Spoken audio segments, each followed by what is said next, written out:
When I first saw the notice, I almost walked past it. A torn scrap of paper pinned to an old corkboard outside Hartwell University. Room for rent. Quiet street. Affordable. Call Nathan. Most people laughed at those signs. They said only desperate students ended up in crumbling houses on the far side of town. But something about those faded letters made my heart stutter. I couldn't explain why. I dialed the number. A low, steady voice answered. Yes, the room is still available. You can come by today if you wish.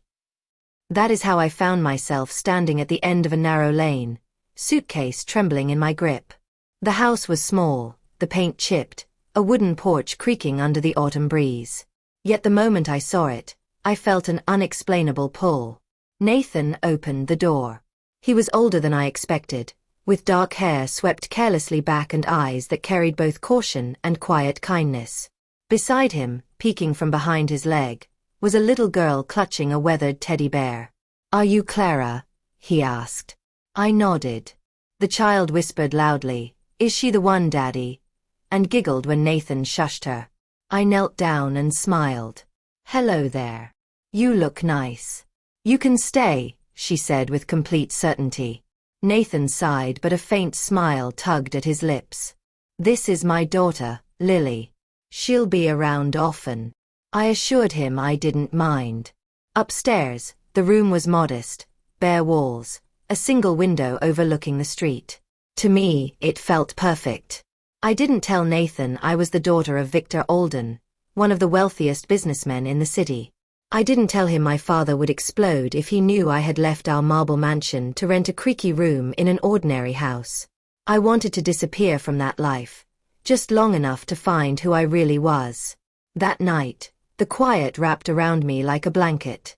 No staff bustling, no echo of polished halls, only the distant laughter of Lily floating up the stairs. I thought maybe I had finally stepped into a different world, one my heart had secretly longed for. The next morning the smell of pancakes lured me downstairs. Lily swung her legs at the small kitchen table while Nathan flipped pancakes in a pan worn thin by years of use. "You don't have to join us," Nathan said, glancing over. "Your room has its own kitchen." I smiled. "I'd rather help." Lily jumped up. "Can she help me with my homework, Daddy?" "What kind of homework?" I asked. "Math." "The worst," she groaned dramatically. I laughed. I used to think the same. And just like that, the first delicate thread between us was woven. Days slid into a quiet rhythm. Morning classes at the university. Evenings spent downstairs, helping Lily sound out her reading, braiding her hair, or listening to her stories while Nathan worked late. Slowly she began calling me Big Sister. I didn't correct her. Nathan noticed, of course. One evening as I brushed Lily's hair, I caught him standing silently in the doorway. His guarded face softened in that fleeting moment. "You've made quite the impression," he said softly. "She's easy to love," I whispered back. There was something about Nathan. He spoke little, worked hard, and carried his burdens without complaint. He stretched every dollar, stitched torn shoes rather than buy new ones, and would rather get wet in a storm than let Lily's head feel a single drop of rain. I found myself slipping small kindnesses into their lives. Groceries I claimed were on special. Fresh pencils for Lily, gifts from college friends. When Nathan's old car wheezed its last breath, I quietly arranged a repair, leaving an envelope labeled tuition refund. He never asked outright, though I caught the gratitude flicker in his eyes. One Saturday, Lily confessed sadly, "Daddy said we can't go to the carnival this year. Tickets are too much." Her brave little voice cracked at the end. That night I searched endlessly for vouchers, determined to give her a memory she deserved. A week later, her squeal of delight at the carnival gates was worth every secret I kept. Nathan's pride wavered, but he let the moment pass, watching his daughter's laughter spill into the night air. And then the world I'd tried to escape came pounding on the door. A sleek black car stopped outside the house. Neighbors peeked through curtains. I froze. I knew that car. I knew the man stepping out in a tailored suit, silver hair glinting. "Clara," he said, voice sharp as a blade. "I have searched everywhere for you." Nathan instinctively stepped in front of me. "Who are you?" "My father," I breathed. Victor Alden's gaze swept over the humble home with thinly veiled disdain. "Pack your things, Clara. This arrangement ends now."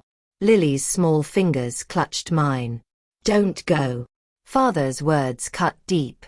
"You belong in our home, not hiding here. Do you have any idea what the press would say?" I lifted my chin. "This isn't hiding. I chose this." He gestured to Nathan. "This man cannot give you what you need.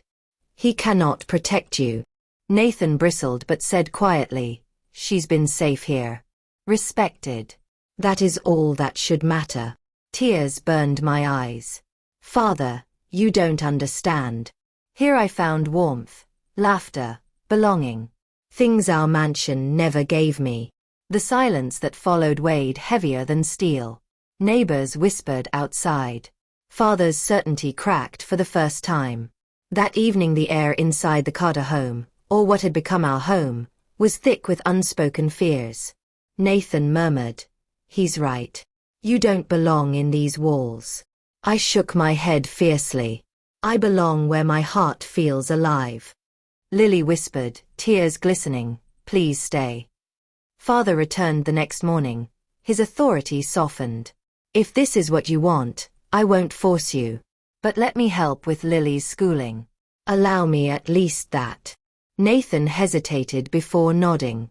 Pride and practicality battled, but Lily's hopeful eyes won. Life settled again. I kept attending classes, still living in the upstairs room.